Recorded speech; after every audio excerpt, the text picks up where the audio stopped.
ভাইরা আমার, তরুণ যুবকেরা আমার, হে আমার মুরব্বিয়ানেরা, শুনে রেখে দিন, জগৎ বিখ্যাত ইমামদের মধ্যে একজন ইমাম হলেন হযরতে ইমাম আবু ইউসুফ রাহমাতুল্লাহ আলাইহি। ভাইরা আমার, তরুণ যুবকেরা, হে আমার মুরব্বিয়ানেরা, হযরতে ইমাম আবু ইউসুফ রাহমাতুল্লাহ আলাইহি ভাই আমার, জগতের কয়েকজন ইমামদের মধ্যে তিনি একজন ইমাম। সেই হযরতে আবু ইউসুফ রাহমাতুল্লাহ আলাইহি খলিফা হারুন আর রশিদের সময়কার একজন বিখ্যাত ইমাম ছিলেন। বাবা বন্ধুরা আমার, তরুণ যুবকেরা আমার, খলিফা হারুন আর রশিদ একজন আলেম মানুষ ছিলেন, জ্ঞানী মানুষ ছিলেন, পণ্ডিত ছিলেন। তার কাছে পাণ্ডিত্যের কদর ছিল। কিতাবের মধ্যে দেখতে পাওয়া যায়, ওয়াল্লাযিনা উতুল ইলমা দারাজাত, তোমাদের মধ্যে প্রকৃত আহলে ইলমরা হলো উচ্চ সম্মানের অধিকারী। আলেমদের কত সম্মান দেয়া হয়েছে, আল্লাহ দিয়েছেন, কোরআন দিয়েছে, হাদিস দিয়েছেন, নবী দিয়েছেন। ভালো করে বুঝবেন, আলেমদের সম্মান সবচেয়ে উপরে। কোন আলেম? যার মধ্যে আল্লাহর কোরআনের জ্ঞান আছে, নবীর হাদিসের জ্ঞান আছে। হে তরুণ যুবকেরা, তবে বা আমলওয়ালা আলেম হতে হবে। মুখে আমি যেটা বলছি নিজেই সেটা করি না, এমন আলেম আছে না নাই? আমি বলছি চগলখড়ি করা চলবে না, আর আমি নিজেই চগলখড়ি করছি। আমি বলছি ষড়যন্ত্র করা চলবে না, আর আমি নিজেই ষড়যন্ত্র করছি, দলবাজি করছি। আছে না নাই? আমি বলছি বেনামাজি হওয়া চলবে না, আমি নিজেই নামাজ পড়ি না। বা আমল আলেমদের সম্মান ডাক্তারের উপরে, অ্যাডভোকেটের উপরে, সায়েন্টিস্টের উপরে। দুনিয়ার মানুষ কি দিল সম্মান দেখার দরকার নেই। আল্লাহর কোরআন দিয়েছে, রাসূলের হাদিস দিয়েছে।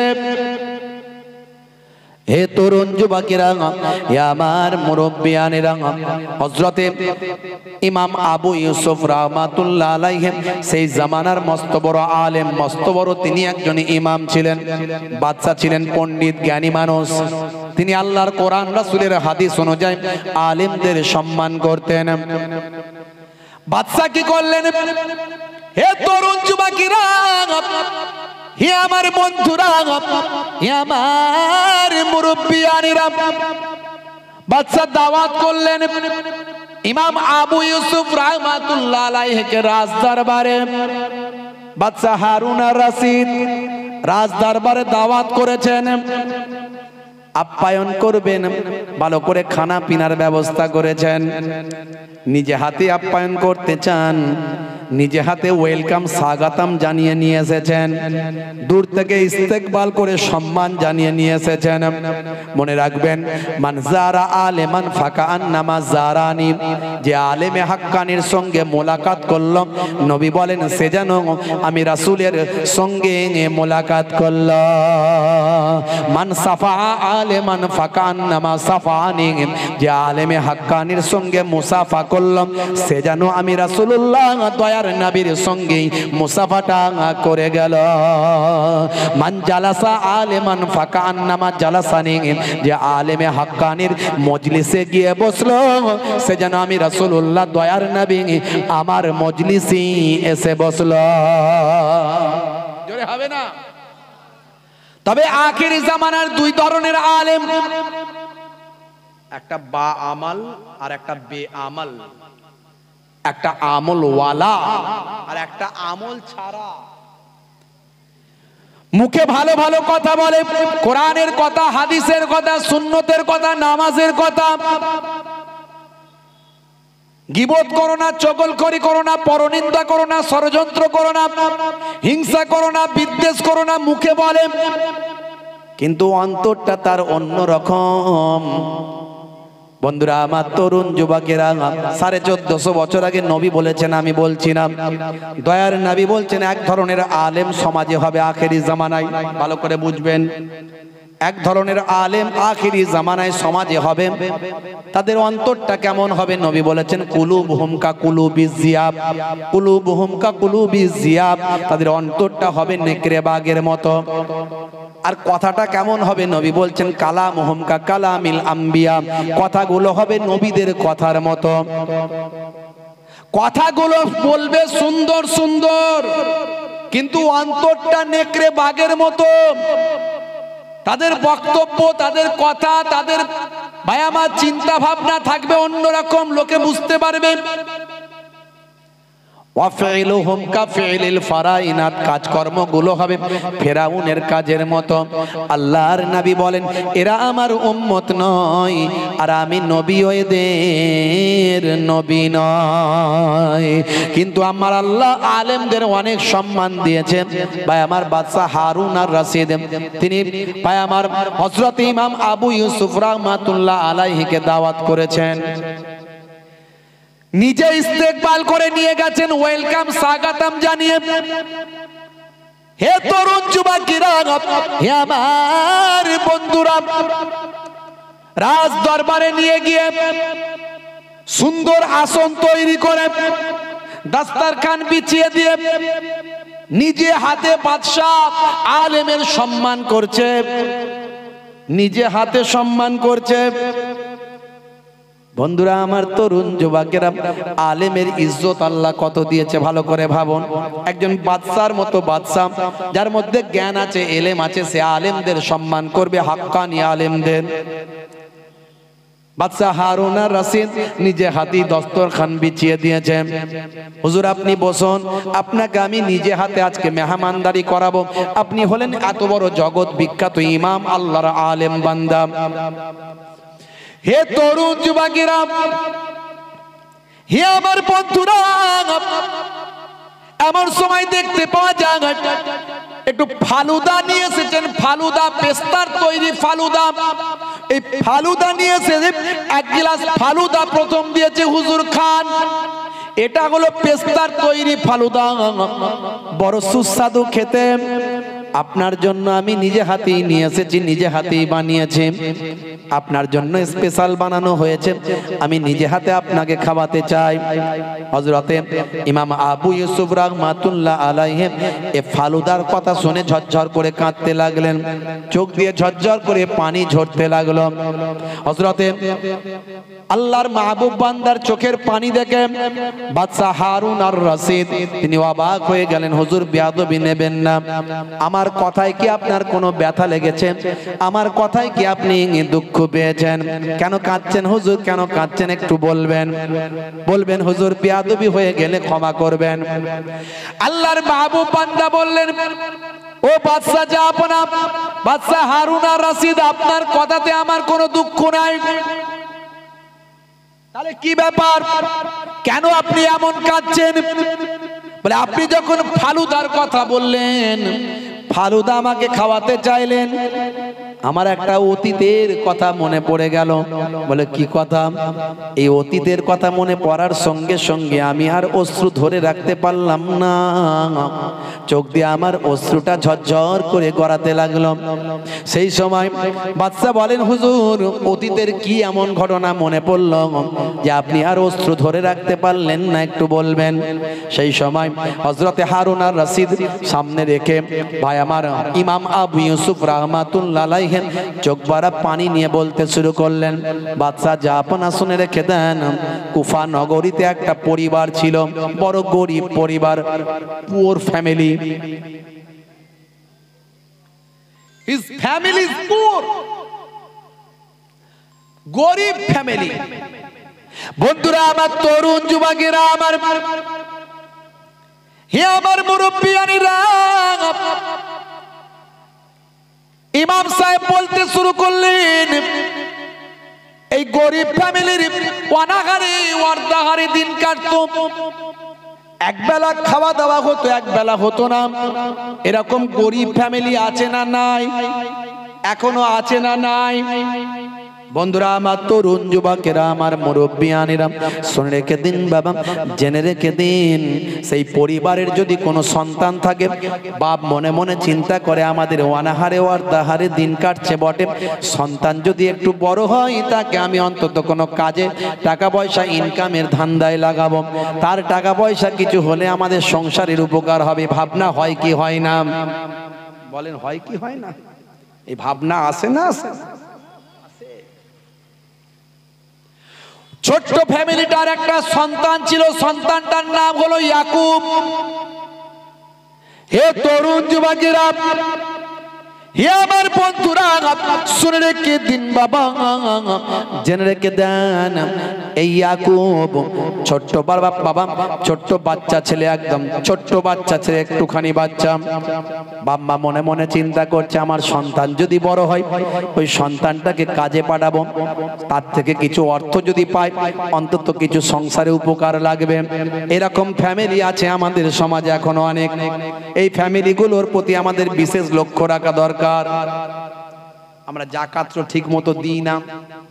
জাকাত মানে আমরা মনে মনে করি 50টা লুঙ্গি আর 100টা শাড়ি দিলেই জাকাত হয়ে যাবে। আসলে জাকাতের উদ্দেশ্য এটা নয়। জাকাতের উদ্দেশ্য হলো গরিবি হাঁটাও, দেশ বাঁচাও। আপনার পরিবারের মধ্যে থেকে, আপনার রিলেটিভের মধ্যে থেকে যে দুস্থ অসহায়, তাকে এককালীন অর্থ দিয়ে এস্টাবলিশ করা, এর নাম হলো জাকাত। সমস্ত নবীদের জামানায় জাকাত ছিল, বুঝতে পারছেন? আমাদের নবীর জামানাতে খরচ খরচা বাদ দিয়ে লাভ্যাংশের উপর শতকরা 2.5 টাকা। অন্যান্য নবীর জামানাতে জাকাতের সিস্টেম ছিল, নামাজ ছিল, রোজা ছিল। কথায় কথা বেড়ে যায়। হে তরুণ যুবকেরা, হে আমার বন্ধুরা, হে আমার মুরব্বিয়ানেরা, এইরকম একটা পরিবার কুফা নগরীতে ছিল, কুফায়। সেই পরিবারের সন্তান হলো ইয়াকুব। বাচ্চা যখন একটু বড় হলো, সংসারে আয় ইনকাম বাড়ানোর জন্য বাচ্চাকে একটা ধোপার কাজে দিল, ধোপার কাজে। বাপটা কি করত? বাপটা হলো সুতা কাটার কাজ করত, মা ঘরোয়া ছোটখাটো কাজগুলো করে দিন গুজরান করত, অনাহারে ওয়ার্তাহারে দিন কাটাতো।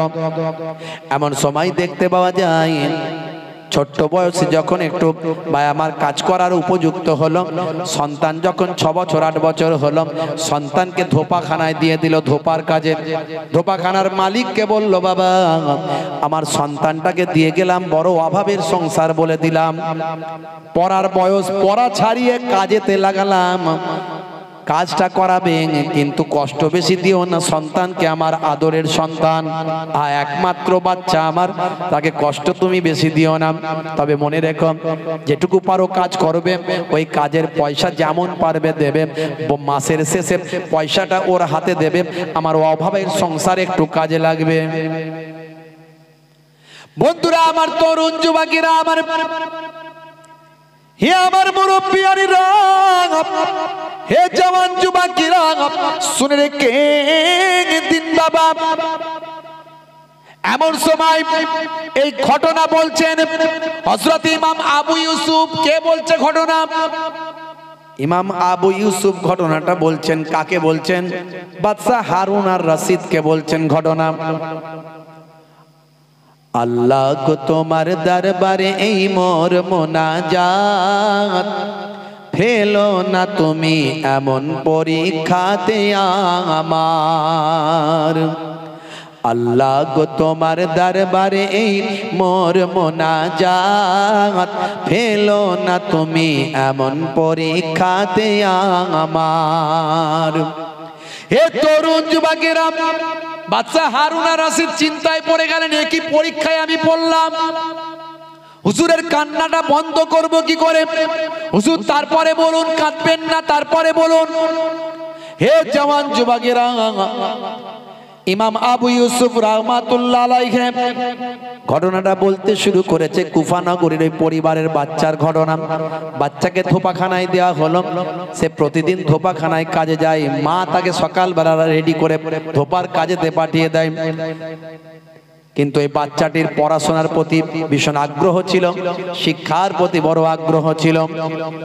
হে তরুণ যুবকেরা, রাস্তা দিয়ে যখন ধোপাখানার দিকে যাবে, রাস্তার ধারে এমন একটা বড় মাদ্রাসা দেখতে পাই, একটা বড় মাদ্রাসা রাস্তার ধারে দেখতে পাই। বন্ধুরা আমার, রাস্তায় যেতে যেতে মাদ্রাসার সামনে দাঁড়িয়ে গিয়ে একটু উঁকি মেরে দেখে কি হচ্ছে মাদ্রাসায়। দেখছে মাদ্রাসার বড় মাওলানা বাচ্চাদের আল্লাহর কোরআন মাজিদ শেখাচ্ছে। বাচ্চাটি সেখানে দাঁড়িয়ে গেল, মন তার সেই জায়গা থেকে আর যেতে চায় না, যেন মন চায় না যে এখান থেকে যায়, এখানে দাঁড়িয়ে থাকে। দাঁড়িয়ে দাঁড়িয়ে বাচ্চাদের পড়া শুনি। হযরত ইমাম ইউসুফ ঝরঝর করে কাঁদছেন, আবু ইউসুফ হুজুর। সেই সময় বলেন, হে বাদশা জাহাপনা শুনে রেখে দিন, ওই বাচ্চাটাকে মাদ্রাসার বড় মাওলানা দেখতে পেয়েছে। মাদ্রাসার বড় মাওলানা বলছে, ছেলে দাঁড়িয়ে আছো, ভিতরে এসো। তুমি কি আল্লাহর কোরআন শিখতে চাও? তুমি কি নবীর হাদিস জানতে চাও? তুমি কি কোরআনের তাফসীরটা পড়তে চাও? তুমি কি ফিকহের মাসলা মাসাইল গুলো জানতে চাও? তুমি কি এই সমস্ত কিতাবগুলো পড়তে চাও? বাচ্চাটা মাথাটা নেড়িয়ে সম্মতি দিল, হ্যাঁ চাই। কি নাম বাবা তোমার? আর আমার নাম ইয়াকুব। বাড়ি কোথায়? বাড়ি কুফার অমুক জায়গায়। তোমার আব্বা কি করেন? বলে এমন কাজ করেন, সুতা কাটার কাজ করেন। মা বাড়িতে থাকেন, তুমি কি করো? বলে আমাকে ধোপার কাজে লাগিয়ে দিয়েছেন। হুজুর আমার মন চাই না কাজ করি, আমার মন চাই আল্লাহর কোরআন পড়ি। জোরে হবে না? যদি হবে না। कुरान एक ऐसा कलाम है, कुरान एक ऐसा कलाम है जो आप एक किताब लेकर डोनाल्ड ट्रम्प के पास जाइए, बंगाली जबान का किताब। मिस्टर डोनाल्ड ट्रम्प, अब तो नया नया अमेरिका का प्रेसिडेंट हुए हो, आप तो नया नया प्राइम प्रेसिडेंट सिलेक्टेड हो, तो आपके पास इतना बड़ा बिजनेसमैन हो तुम। हम एक बंगाल से आया हूँ, बंगाली जबान का एक किताब लाया हूँ, जरा इस किताब को पढ़ के बताइए इसमें क्या लिखा हुआ है। ডোনাল্ড ট্রাম্প জানেন তো কিরকম লোক? কিছুদিন আগে কান ঘেঁষে তার গেছে বন্দুকের গুলি, মানে আর একটু হলেই পটলডাঙ্গায় চলে যেত, সেখান থেকে ফিরে এসে আবার প্রেসিডেন্ট হয়ে গেছে। বুঝতে পারছেন? প্রেসিডেন্ট হয়েই হুমকি দিয়েছে, বলছে এই যে মধ্যপ্রাচ্যের জালেম দেশ যেটা আছে, জালেম দেশ, জালেম, ওর নাম নিলে আবার এদের চ্যানেলের প্রবলেম হয়ে যাবে। এমন টেকনোলজিতে উন্নত করেছে, নাম নিলে এইখানকার, আমি এখানে নাম নেব তাদের, আর এরা যদি রেকর্ডিং করে এই কথাটাকে, এদের সব পরের দিন থেকে দেখবেন সব মোবাইল সাদা হয়ে গেছে। ওর নাম নেওয়া যাবে না, ওদের নাম নেওয়া যাবে না। আমি শর্ট ফর্মে বলছি, ইলি ইলি ইলি, আপনি বুঝে নেন বাকিটা। ইলিকে বলে দিয়েছে, হে বাইডেন, তুমি এতদিন পর্যন্ত ওদেরকে সহযোগিতা করেছো, এ কি বাপের টাকা পেয়েছো নাকি? এরপর থেকে দেওয়া সব বন্ধ, মাথা পেটে চাল পড়ছে। ইলিদের যে হেডমস্তান, তার মাথা খারাপ, বলে সর্বনাশ, যদি ওখান থেকে মাল না পাই তাহলে তো এরা আমাদেরকে খেয়ে ফেলবে। এতদিন তুমি এত মানুষকে জীবন নিয়েছো, আর এখন ভয় পাচ্ছ। বুঝতে পারছেন? कुरान मजीद के ऐसा कलाम है, सुन लीजिए कुरान का इतना अहमियत। हे तरुण युवकेरा, बंगाल से किताब लाकर डोनाल्ड ट्रम्प के पास जाइए और उससे पूछिए कि मैं एक बंगाल से आया हूँ, एक किताब लाया हूँ, इस किताब को पढ़ के बताइए इसमें क्या लिखा हुआ है। डोनाल्ड ट्रम्प ने मुस्कुरा कर कहेगा, बेटा ये कहाँ से, क्या कौन सा जबान का किताब लाया हूँ, जरा इंग्लिश किताब लाओ तो मैं पढ़ के बताऊंगा। बिहार में चला जाइए, लालू जी एक फेमस आदमी है, उसके पास जाकर एक गुजराती जबान का किताब लाकर किताब ले जाकर पढ़ने के लिए फरमाइए, बोलिए। लालू जी मुस्कुरा कर कहेगा बेटा ये गुजरात का कहां से क्या किताब लाए हो, जरा हमारा जबान का कोई किताब लाओ तो मैं पढ़ के बताऊंगा। ये जो किताब का जो लैंग्वेज है इसे देख के हमको राबड़ी देवी का झुमकी लगता है, जरा इस किताब को हम पढ़ने का लायक नहीं हो। यहाँ का किताब वहाँ का आदमी नहीं पढ़ सकता है, लेकिन कुरान मजीद का अहमियत सुनिए।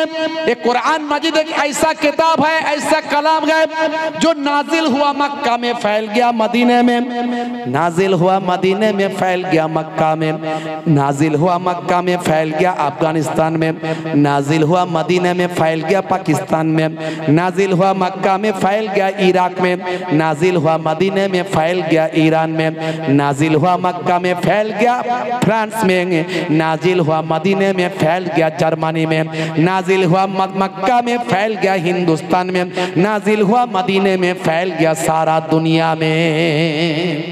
जोरे हवे ना, जोरे हवे ना।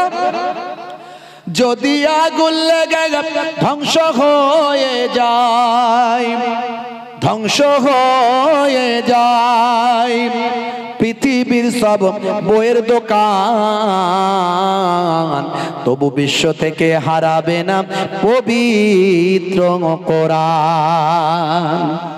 করবে কেমন করে কোরআন ধ্বংস আগুনের তেজ, করবে কেমন করে কোরআন ধ্বংস আগুনের তেজ, আছে বিশ্বে ভরা অগণিত কোরআনে হাফেজ। তারা ছাপি আসমানি গ্রন্থ, তারা ছাপি আসমানি গ্রন্থ, বাঁচাবে ইসলামের সম্মান, তবু বিশ্ব থেকে হারাবে না পবিত্র কোরআন। জোরে হবে না, আরে জোরে সুবহানাল্লাহ হবে না। হে তরুণ যুবকেরা, হে আমার বন্ধুরা, বাচ্চাটি তারপর থেকে মাদ্রাসার বড় মাওলানার কাছে দাঁড়িয়ে যায়।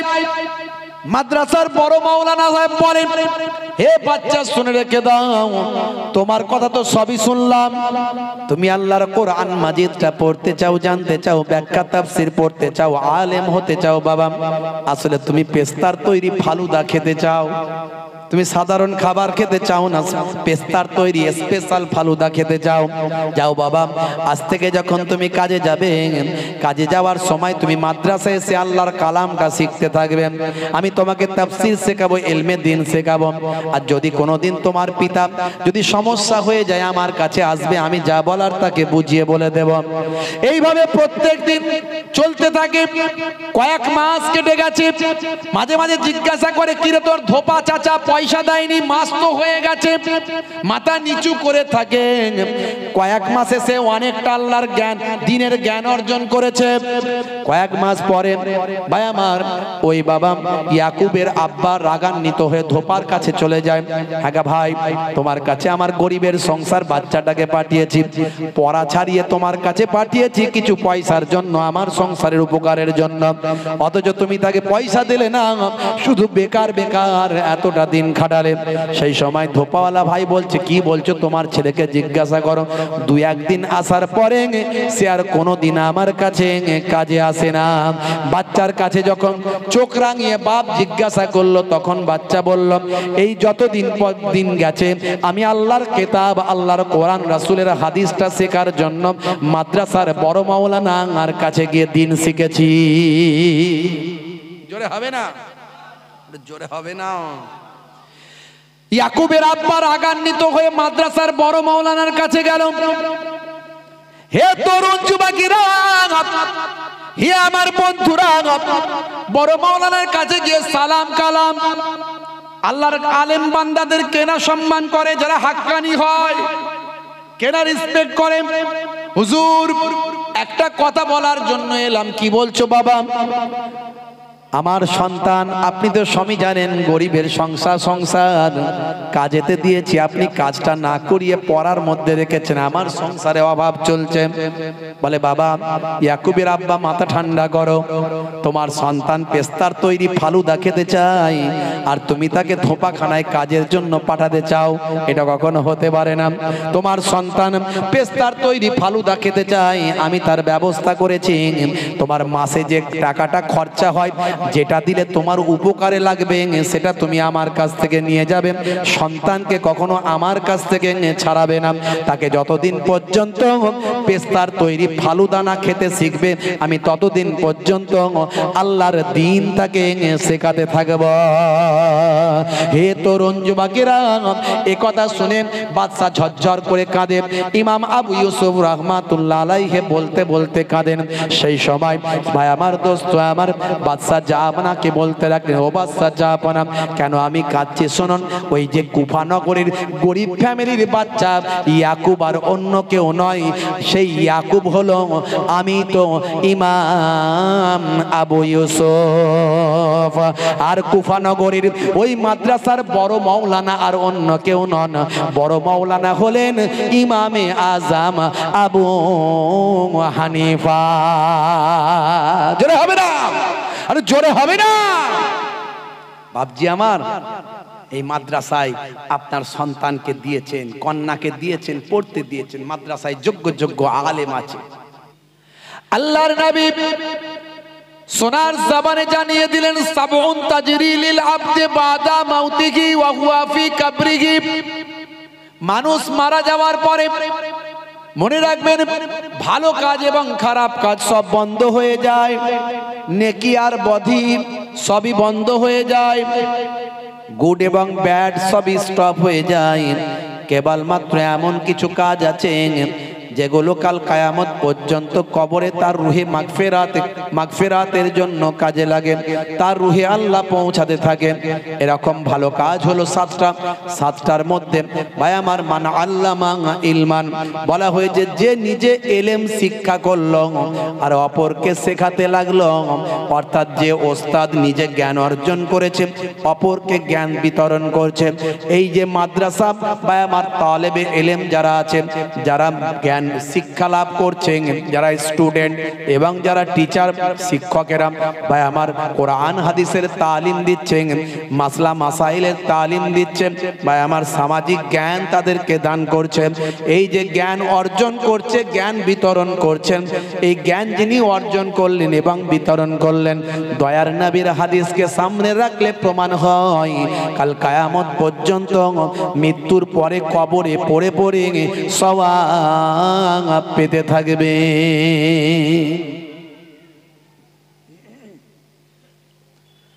বন্ধুরা আমার, তরুণ যুবকেরা আমার, হে আমার মুরব্বিয়ানিরা, হে জওয়ান যুবকেরা, শুনে রেখে দিন বাবা। আর একটা বলা হয়েছে, আও ওয়ারাসা মাসহাফান, যে বান্দা মাদ্রাসায় সহযোগিতা করে, কেতাবাদি দেয়, মাদ্রাসায় পড়াশোনার ক্ষেত্রে উপকরণ দেয়, মাদ্রাসা সুন্দরভাবে চালানোর জন্য অর্থ দেয়, টাকা পয়সা দেয়, পুস্তক আদি দেয়, কিতাব পত্র দেয়, হাদিসের কিতাব দেয়, তাফসীরের কিতাব দেয়, ফিকহের কিতাব দেয়, মাসলা মাসাইলের কিতাবগুলো দেয় ভাই আমার, পয়সা দিয়ে টাকা দিয়ে সহযোগিতা করে, খাবার দাবারের ব্যবস্থা করে দেয়, চাল দেয়, আলু দেয়। এই রকম মাদ্রাসায় যারা দেখাশোনা করে, সহযোগিতা করে, আল্লাহর নবী বলেন, এই নবীর ঘরকে যারা সহযোগিতা করবে, ওই বান্দারা আল্লাহর দ্বীনকে সাহায্য করলো। ইন তানসুরুল্লাহ ইয়ানসুরকুম, যে আল্লাহর দ্বীনকে সাহায্য করে আল্লাহ তাকে সাহায্য করেন। ওই বান্দা মারা যাবে মাদ্রাসায় সাহায্য করার কারণে, তার পয়সা দেওয়ার কারণে ছাত্ররা ছাত্রীরা ইলম অর্জন করলো, কোরআনের জ্ঞান অর্জন করলো, হাদিসের জ্ঞান অর্জন করলো, তার পয়সায় খেয়ে, তার টাকা পয়সায় খাবার দাবার খেয়ে এতিম বাচ্চারা, গরিব বাচ্চারা ভাই আমার, তারা সেখান থেকে অর্থ পেয়ে, সেখান থেকে বিদ্যা লাভ জ্ঞান অর্জন করতে লাগলো। যিনি টাকা পয়সা দিয়েছিলেন তিনি কবরে চলে গেছেন।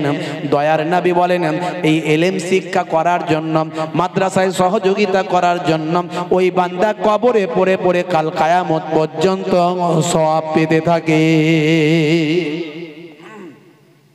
জোরে হবে না সুবহানাল্লাহ? হে জওয়ান যুবকেরা, আল্লাহর নবী বলেন সাতটার মধ্যে শেষ যেটা বললেন, হে বান্দা শুনে রেখে দাও, হে উম্মত জেনে রেখে দাও, দুনিয়ার ভিতরে যদি তুমি তোমার একটা সন্তান তৈরি করতে পারো, আও তারাকা ওয়ালাদান ইস্তাগফির লাহু বাদা মাউতিহি, দুনিয়ার ভিতরে যদি তুমি একটা নেক সন্তান রেখে যেতে পারো, যে নেক সন্তানটা উচ্চ শিক্ষায় শিক্ষিত হবে, মাদ্রাসায় পড়াশোনা করবে, আল্লাহর দ্বীন শিখবে, কোরআনের জ্ঞান অর্জন করবে, নবীর হাদিসের জ্ঞান অর্জন করবে, ফিকহ মাসলা মাসাইলের জ্ঞান অর্জন করবে, আপনার মেয়েটি, আপনার কন্যাটি, আপনার সন্তানটি নামাজটা ঠিকভাবে শিখতে পারবে, রোজাটা শিখতে পারবে, কোরআন তেলাওয়াত করতে পারবে, কোরআনের ব্যাখ্যা জানতে পারবে, ফিকহ মাসলা মাসাইলের জ্ঞানটা অর্জন করতে পারবে, আল্লাহ এবং রাসূলকে চিনতে পারবে, জান্নাত জাহান্নাম সম্পর্কে ধারণা তৈরি করতে পারবে। হে তরুণ যুবকেরা, দয়ার নবী বলেন আও তারাকা ওয়ালাদান ইস্তাগফির লাহু বাদা মাউতিহি, এরকম নেক সন্তান যদি পৃথিবীর জমিনে থাকে, বাপ মারা গেছে, মা মারা গেছে, ওই বাপ মা কবরে গেলেও ওই কন্যা, ওই মেয়ের জন্য, ওই কন্যার জন্য কাল কিয়ামত পর্যন্ত কবরে পড়ে পড়ে সাদকায়ে জারিয়া আর সওয়াব পৌঁছাতে থাকবে। জোরে হবে না? আলো জোরে হবে না? হে তরুণ যুবকেরা, সেই মাদ্রাসার জলসায় আমরা এসেছি, অত্যন্ত গুরুত্বপূর্ণ জায়গা, কোরআনের ইলম হাদিসের ইলমের জায়গা। হে মুসলমান, খুব সংক্ষেপ করে বলি বাবা মার, এই জায়গায় বসা, এই জায়গায় আসা সৌভাগ্যের ব্যাপার। যার মধ্যে দ্বীন আছে, যার মধ্যে ইসলাম আছে, যার মধ্যে কোরআন আছে, সে কখনো খারাপ মানুষ হতে পারে না। পারবে বাপ? আর যদি দেখেন যে দ্বীন শিখেছে, ইসলাম শিখেছে, কোরআন শিখেছে, কিন্তু খারাপ মানুষের আচরণ তার মধ্যে পাওয়া যাচ্ছে, জানবেন সেটা ভণ্ড। সেটা কি? ভণ্ড। কারণ আল্লাহর নবী বলেছেন লা তাকাতাউ ওয়ালা তাদাবারু ওয়ালা তাবাগাজু ওয়ালা তাহাসাদু ওয়া কুনু ইবাদাল্লাহি ইখওয়ানা, তোমরা একে অপরের থেকে বিচ্ছিন্ন হইও না, একে অপরের পরনিন্দা করো না, একে অপরের প্রতি বিদ্বেষ পোষণ করো না, একে অপরের হিংসা করো না।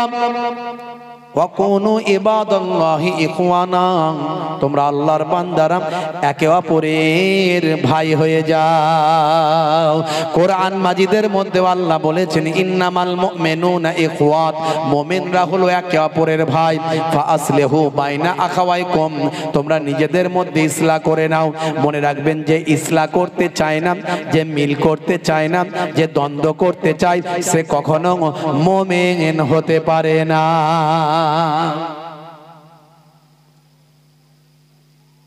মুসলিম তুমি নামে হলে আজ কামে হলে না ভাই। মুসলিম দেখো অপরাধে লিপ্ত কেন হয়। মুসলিম তুমি কোরআন হাদিস পড়তে জানো না। মুসলিম তুমি মসজিদেতে নামাজে আলে না। মুসলিম তুমি নামে হলে আজ মুসলিম তুমি নামে মুসলিম এলে নাইর পথে সমাজে বদলাবে রে, সমাজে বদলাবে। মুসলিম তুমি নামে হলে আজ কামে হলে না ভাই। মুসলিম দেখো অপরাধে লিপ্ত কেন হয়। বমে বারুদে নেশার থালায় হবে না কারো সাথী, বমে বারুদে নেশার থালায় হবে না কারো সাথী। সালাউদ্দিন আর তাগুলের তুমি যে উত্তরসূরি। ব্যঙ্গ কার্টুনে ব্যঙ্গ সিনেমায় নবীর সম্মান কমে না। ব্যঙ্গ কার্টুনে ব্যঙ্গ সিনেমায় নবীর সম্মান কমে না। গুগল সার্চে সেরা মনীষী খুঁজে দেখো না। আমার নবী কি আখলাক দেখিয়েছেন, যারা মাদ্রাসায় পড়ে আলেম হয়েছে তাদের থেকে কেউ ভালো জানে? জোরেবান কেউ ভালো জানেন? আপনি ভালো জানবেন নবীর আখলাক চরিত্র, না মাদ্রাসায় যিনি পড়েছেন তিনি ভালো জানবেন? কে বলেন একটু, যিনি মাদ্রাসায় পড়েছেন। আচ্ছা, আমি পড়ে নিয়ে যদি সেই নবিয়ানা আখলাক না দেখাতে পারি, তাহলে আমার থেকে দুর্ভাগ্য আর কেউ হতে পারে?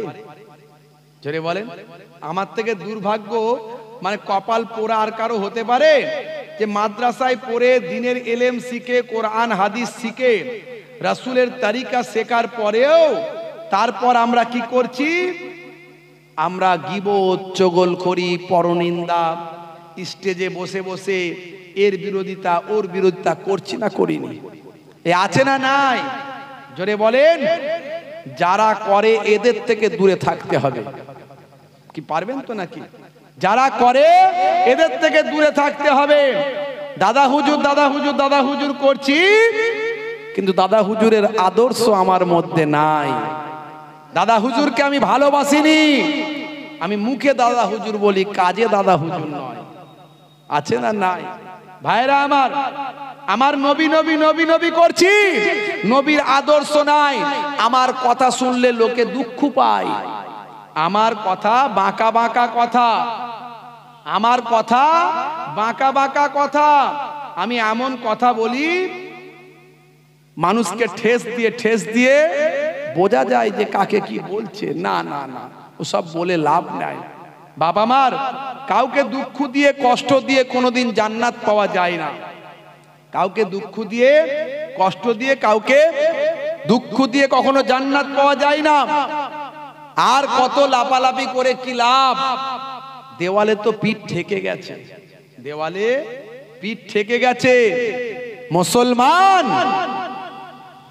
এই কিছুদিন আগে আপনারা দেখেছেন, এই আপনার পশ্চিমবঙ্গে একজন অভিনেতা, সে এখন নায়ক থেকে এখন রাজনীতিবিদ হয়ে গেছে। কি বলেছে শুনেছেন তো নাকি? কি নাম তার বলেন তো? এই এত ইন্টারনেটে আলোচনা চলছে, দেখছেন না? এত মিডিয়ায় আলোচনা চলছে, কি নাম? মিডিয়া খুললি তো দেখতে পাচ্ছি। তার নাম হচ্ছে মিঠুন চক্রবর্তী। দেখেছেন তো কি বলেছে জানেন? আসল খবর তো সবাই বলছেই না, জানি না। মুর্শিদাবাদের দিকে একজন বিধায়ক আছে হুমায়ুন সাহেব, সেই হুমায়ুন সাহেব তার বক্তব্যটাও শুনেছি আমি। আর এই নায়ক কি নাম জানো, আর একটা কি নামে ডাকে, ফাটাকেষ্ট, হ্যাঁ ফাটাকেষ্ট কি বলেছে সেটাও শুনেছি, বুঝতে পারছেন তো? এখন মুর্শিদাবাদের ওই হুমায়ুন সাহেব যেটা বলেছে, তিনি বলছেন আমরা রাজনীতির কথা বলেছি, যে মুর্শিদাবাদে এসে বড় বড় কথা বলছো আমার দলের বিরুদ্ধে। আমার দলের পার্সেন্টেজ 70% আর তোমার দলের পার্সেন্টেজ 30%। বড় বড় বেশি কথা বলো না, তোমাদেরকে ভাগীরথীতে ফেলে দেওয়ার ক্ষমতা আছে। এই কথাটা বলেছিল, কেউ জানে না, আমরা তো জানতামই না, কোনো খবরই হয়নি, সব নিউজই হয়নি তেমন। সেটাকে স্বরাষ্ট্রমন্ত্রীকে পাশে বসিয়ে ওই ফাটাকেষ্ট সাহেব উনি বলছেন, কি বলছেন, যে মুর্শিদাবাদের নাকি কে বলেছে আমরা 70 ওরা 30, বলছে কুছ ভি হোগা, কুছ ভি হোগা, মানে ভোটের আগে বলছে কুছ ভি হোগা, মানে এমন ইঙ্গিত দিচ্ছে, তার ইঙ্গিতের মধ্যে দেখা যাচ্ছে ইন্ধন পাওয়া যাচ্ছে। এই তো চলছে। উল্টে বলে দিল সেই গরুর রচনার মতো, কুমিরের রচনার মতো, বলছে বলেছে নাকি যে আমরা মুসলমানরা 70 ওরা নাকি 30। আমার অমুসলিম ভাইদেরকে আমরা ওরা বলি না, সবাই আমরা বাংলা ভাষী বাঙালি মানুষ, আমরা হিন্দু মুসলমান ওরা টোরা নয়, সব আমরা। এটাই তো রামকৃষ্ণের দেশ, বিবেকানন্দের দেশ, ফুরফুরার পীর আবু বকর সিদ্দিকের দেশ, এটা নজরুলের দেশ, রবীন্দ্রনাথের দেশ। হিন্দু আর মুসলিম ওরা দুই সহোদর ভাই, এক বৃন্তে দুটি কুসুম এক ভারতে ঠাই। কারো ঘরে যদি আগুন লাগে তার ধোঁয়াটা পাশের বাড়িতে যায়, অথচ কোথায় রাজনীতির কথা বলেছে মুর্শিদাবাদের বিধায়ক, আর এখানে সে ধর্মের জায়গায় নিয়ে এসে 70-30 করে দিয়ে বলছে কুছ ভি করেঙ্গে, সব তৈরি হও বলছে। তার মানে কি? তার মানে মারপিট করো। আচ্ছা ভাই, আমি একটা কথা বলি, মিঠুন সাহেব, ফাটাকেষ্ট সাহেব, তো আপনার ছেলেটাকে আপনি কারিকর্তা বানান না। আপনার ছেলেটাকে তো কারিকর্তা বানাচ্ছেন না, সে তো বিরাট বড় নায়ক টায়ক হয়ে পড়াশোনা করে, বিদেশে থেকে পড়াশোনা করে কি সব করেছিল, তাকে নাকি আবার কি হয়েছিল, আপনি আবার সেটাকে বাঁচানোর জন্য আরো ঠেলে পড়ে লেগেছেন। আর আপনার কথা শুনে ভারতবর্ষের স্বরাষ্ট্রমন্ত্রী, যার হাতে আইন, তিনি মুচকে মুচকে হাসছেন। দেখলাম তো ভিডিও, আমাকে দেখাচ্ছে লোকে, দেখুন কি অবস্থা। তাহলে আপনি কোথাকারের কি খবর, সেটাকে নিয়ে এসে গরুর রচনা, কুমিরের রচনায় নিয়ে এসে ধর্মের অ্যাঙ্গেলে নিয়ে চলে এলেন, রাজনীতির অ্যাঙ্গেল থেকে ধর্মের অ্যাঙ্গেলে নিয়ে গেলেন। নিয়ে গিয়ে বলছেন কুছ ভি করেঙ্গে, তুম হামারা এক ফল তোড়োগে। বলতে বলতে হিন্দু মুসলমান বলে দিল, দিয়ে বলছে কি বলুন, শুনুন, হিন্দু মুসলমান বলে দিল, দিয়ে বলছে তুম হামারা এক ফল তোড়োগে, হাম তোমারা 4 ফল তোড়েঙ্গে। তার মানে কি বলতে চাইলো? লড়াইয়ের জায়গায় নিয়ে গেল। এই যে সাম্প্রদায়িক কথাবার্তা এরা বলছে, আচ্ছা বলুন, এরা বলছে কি যে ফুরফুরা সিলসিলা, তবলিগ, দেওবন্দি, বেরেলি, আহলে হাদিস, লামাজহাবি, আর বসিরহাটের দিকে 2-3 খানা দল আছে, সেই সব দলের কথা আলাদা আলাদা বলছে নাকি যে এদের বিরুদ্ধে এদের ফল তোড়ে নেবো বলছে? এরা বলছে এরা প্রথমে মুসলিম হিন্দু লাগিয়ে দে, তারপর এগুলো বলছে। কিন্তু মনে রাখবেন, আমরা কারো ফল টল তোড়াতড়ির ব্যাপারে নাই ভাই। আমরা হিন্দু মুসলিম সবাই মিলেমিশে থাকার পক্ষে। এই দেশ গঙ্গা जितना आपका है उतना ही हमारा है, रविंद्रनाथ ठाकुर जितना आपका है उतना ही हमारा है, नजरुल इस्लाम जितना हमारा है उतना ही आपका है, माफ कीजिए ये हिंदुस्तान जितना आपका है उतना ही हमारा है। इस्लाम शांतिर कथा बोलेছে। এই বাংলা, এই ভারতবর্ষকে স্বাধীন করার জন্য হিন্দু মুসলিম সবাই একত্রিত ভাবে জীবন দিয়েছি। আর আজকে ভাই আমার, তারা বিভাজনের কথা বলছে। আর আমাদের মতো কিছু মৌলবী মৌলানা তারা লাপাচ্ছে, তারা ভবিষ্যতে পেছন দিকটা তাকাচ্ছে না। যারা স্টেজে উঠে এই মৌলবীগুলো, মৌলানাগুলো, যত বড়ই আলেম হোক, যত বড়ই বক্তা হোক, যতই তারা মাদ্রাসা মসজিদ এটা ওটা করুক, কিন্তু তাদের কথার মধ্যে দিয়ে যদি ঐক্যের বার্তা যদি না থাকে, জানবেন নবী ঐক্য চেয়েছে, এরা ঐক্যের বিরুদ্ধে। আল্লাহ ঐক্য চেয়েছে, এরা ঐক্যের বিরুদ্ধে। শুধু মুসলমানের ঐক্য নয়, হিন্দু, মুসলমান, খ্রিস্টান, জৈন, বৌদ্ধ সকলের ঐক্য। যারা ঐক্যের বিরুদ্ধে, যারা বিভাজন চায়, যাদের কথাবার্তায় মানুষ ক্ষুব্ধ হয়, তাদের থেকে আমাদের দূরে থাকতে হবে। হে তরুণ যুবকেরা, দেখুন আলেমদের আদর্শ কেমন হওয়া দরকার। আলেমদের আদর্শ কেমন হওয়া দরকার। হে জওয়ান যুবকেরা, হে আমার মুরব্বিয়ানেরা, শুনে রেখে দিন বাবা, জেনে রেখে দিন বাবা, মানুষকে ভালোবাসুন, মানুষকে প্রেম করুন, হিন্দুকে ভালোবাসুন, খ্রিস্টানকে ভালোবাসুন, জৈন বৌদ্ধকে ভালোবাসুন, মুসলমান মুসলমানকে ভালোবাসুন। কালেমার সম্পর্কে মুসলমান একে অপরের ভাই, আল মুসলিম ও আখুল মুসলিম। কালেমার সম্পর্কে মুসলমান মুসলমানের ভাই, আর রক্তের সম্পর্কে, ব্লাডের সম্পর্কে সারা পৃথিবীর মানুষ একে অপরের ভাই। সেই এক ভাই আর এক ভাইকে ভালোবাসুন। দ্বন্দ্ব অশান্তি থেকে আমাদের বাঁচতে হবে। মুসলমান ফুরফুরা শরীফ মুজাদ্দিদুজ্জামান একটা হক সিলসিলা বাবা। ভাই আমার, দোস্ত আমার, যে সময় বাংলার জমিনে আজ থেকে 100 বছর আগে ইউপি থেকে, বিহার থেকে হিন্দি ভাষী আলেমরা তারা এসে বাংলার মানুষদের হেদায়েত করতে পারেননি, কারণ বাংলার মানুষের কাছে হিন্দি ভাষা তখন বাবা একটা অপরিচিত ওয়ার্ড, অপরিচিত শব্দ, অপরিচিত বাক্য তারা গ্রহণ করতে পারেনি। সে সময় বাংলার জমিন থেকে আমার আপনার পীর মোর্শেদ জামানার মুজাদ্দিদ ছোটখাটো আলেম ছিলেন না বাবা। এখনকার বক্তারা আলেমেরা 6টা হাদিসের সানাদ পেয়ে আলেম হয়, বুখারী, মুসলিম, তিরমিজি, আবু দাউদ, নাসাই, ইবনে মাজাহ। আর আমার আপনার পীর মোর্শেদ মুজাদ্দিদুজ্জামান 6টা হাদিস তো বটে, তার সঙ্গে মদিনা শরীফ থেকে 40টা হাদিস শেষ করে তার সানাদ নিয়ে দিয়ে ভারতের জামিনে এসে বাংলার মানুষদের হেদায়েত করেছিলেন। তাই বসিরহাটের আল্লামা হুজুর মুজাদ্দুজ্জামানের কাছে হাতে হাত দিয়ে মুজাদ্দুজ্জামানের কাছে বায়াত হয়েছিলেন। বড় বড় আলেমরা আমার আপনার পীর মুজাদ্দুজ্জামানের কাছে বায়াত হয়েছিলেন। তাই আর সেই দাদা হুজুর পীর কেবলা ভালো করে তাকিয়ে দেখুন, মধ্যম পন্থা অবলম্বন করেছিলেন। মধ্যম পন্থা হাদিসের মধ্যে এসেছে খায়রুল উমুরে আওয়াজিমুহা, সর্বোত্তম পন্থা হলো মধ্যম পন্থা। দাদা হুজুর কেবলা সেই মধ্যম পন্থা নিয়ে আমাদেরকে ঐক্যবদ্ধ করলেন। আর আমরা দাদা হুজুরের কথা বলবো, অথচ দাদা হুজুরের আদর্শ আমাদের মধ্যে নাই। আমাদের প্রভু এক, এক নবীর উম্মত, জীবন বিধান এক, ওই শ্রীবাণী কোরআন। আমাদের প্রভু এক, এক নবীর উম্মত, জীবন বিধান এক, ওই শ্রীবাণী কোরআন। তবে কেন এক নও হে মুসলমান, এক হও করিয়া আহ্বান। তবে কেন এক নও হে মুসলমান, এক হও করিয়া আহ্বান। আমাদের প্রভু এক, এক নবীর উম্মত, জীবন বিধান এক, ওই শ্রীবাণী কোরআন।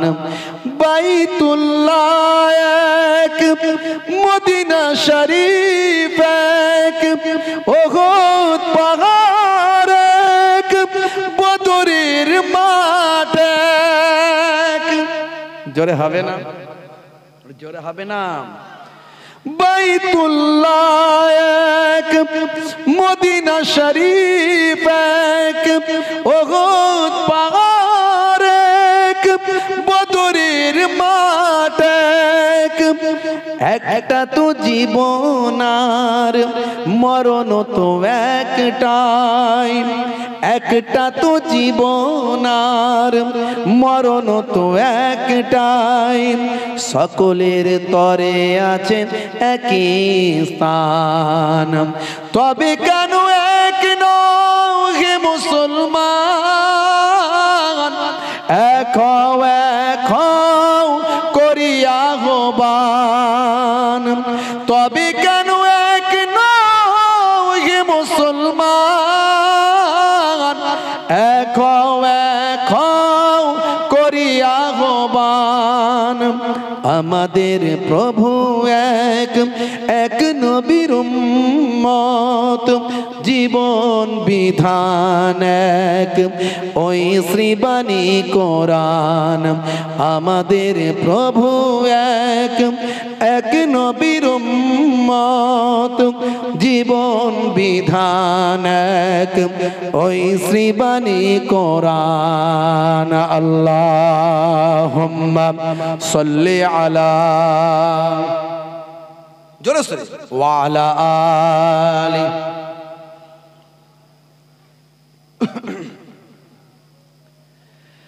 হে তরুণ যুবকেরা, হাক্কানি আলেমদের আদর্শ কেমন হওয়া দরকার একটা ছোট্ট উদাহরণ দিই ভাই। মাশাআল্লাহ, আমার অত্যন্ত প্রিয় ভাই, প্রিয় মানুষ, মুফতি মাওলানা মোহতারাম হযরত ইসমাইল সাহেব, খুব যোগ্য বড় আলেম, আপনারা সেখানে দিয়েছেন। বাবজি, আমার ছেলেকে বাচ্চাকে দ্বীনের তালিমের মধ্যে রাখুন, দুনিয়াতে কামিয়াবি পাবেন, আখিরাতেও কামিয়াবি পাবেন। মন কেঁদে যায়, প্রাণ কেঁদে যায়, হৃদয় কেঁদে যায়। মন কেঁদে যায়, প্রাণ কেঁদে যায়, হৃদয় কেঁদে যায়। আমার হুজুর চোখে পানি, কলিজা জ্বলে যায়। মন কেঁদে যায়, প্রাণ কেঁদে যায়, হৃদয় কেঁদে যায়। কি কসুর আমার বলে দিন, চোখের অশ্রুটা মুছে নিন। হুজুর চোখের অশ্রু মুছে নিন, কান্না বন্ধ করলেন, এটা আমার কসুর কি বলুন হুজুর, চোখের অশ্রু মুছে নিন। ইমামে আজম আবু হানিফার এই ঘটনা, ইমাম আবু ইউসুফ রাহমাতুল্লাহ আলাইহির ঘটনা আল্লাহর দ্বীনকে কোন মর্যাদায় নিয়ে গেছে ভাই আমার। সেদিন তিনি যদি আল্লাহর কোরআন রাসূলের হাদিস না শিখতেন, পরবর্তীকালে ইমাম আবু ইউসুফ রাহমাতুল্লাহ আলাইহি হতে পারতেন না। বাদশা তাকে সম্মান করে ডেকে নিয়ে এসে খাওয়াতো না, তাই তিনি ঝরঝর করে কাঁদছেন যে আজকে সেই ফালুদার কথা যখন আপনি বললেন, সেদিনের সেই ফালুদা খাওয়ার কথা আমার মনে পড়ে গেল। জোরে বলুন সুবহানাল্লাহ। বাপজিরা আমার, এই মাদ্রাসার দিকে লক্ষ্য রাখবেন।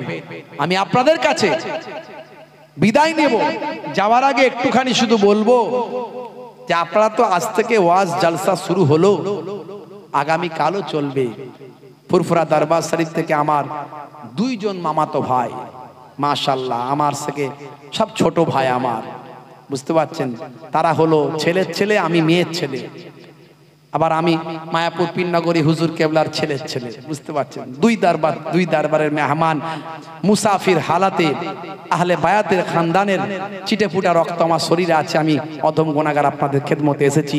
আগামী কালও আপনারা ওয়াজ শুনবেন। আমার দুইজন পীরের আওলাদ, আমার মামাতো ভাইরা মাশাআল্লাহ ওয়াজ নাসিহাত করবেন। বসিরার আল্লামা হুজুরের দরবার থেকে হুজুরের আওলাদেরা আসবেন। আজকের রাত্রেও বড় বড় সব যোগ্য আলেমরা আছেন। ভবানীপুর মাদ্রাসার যিনি প্রতিষ্ঠাতা জনাব হযরত মুহতারাম মুফতি মাওলানা ইয়াকুব আলী সাহেব, প্রবীণ আলেম, যোগ্য আলেম, 24 পরগনার জমিনে ভাই আমার বিখ্যাত আলেমদের মধ্যে একজন। মাওলানা মুফতি আপনার ইসমাইল সাহেব এই 24 পরগনার জমিনে বিখ্যাত আলেমদের মধ্যে ভাই আমার প্রথম সারির আলেম, বুঝতে পারছেন। তবে বসিরহাট আল্লামা হুজুর যে আলেম ছিলেন 24 পরগনার গর্ব, সেই আলেম এখনো পর্যন্ত ভাই আমার 24 পরগনার জমিনে জন্ম নেয়নি। আর আগামী 100 বছরে সেই বসিরহাট আল্লামা হুজুর সম্পর্কে আমার যতটুকু নলেজ আছে, আগামী 100 বছরে জন্ম নেবে না এই 24 পরগনার জমিনে। আমার বিশ্বাস বসিরহাট আল্লামা হুজুর যে কেতাব একবার চোখে দেখে নিতেন, তার চোখে যেন ক্যামেরার মতো তৈরি হয়ে যেত, সব মুখস্থ হয়ে যেত, বুঝতে পারছেন।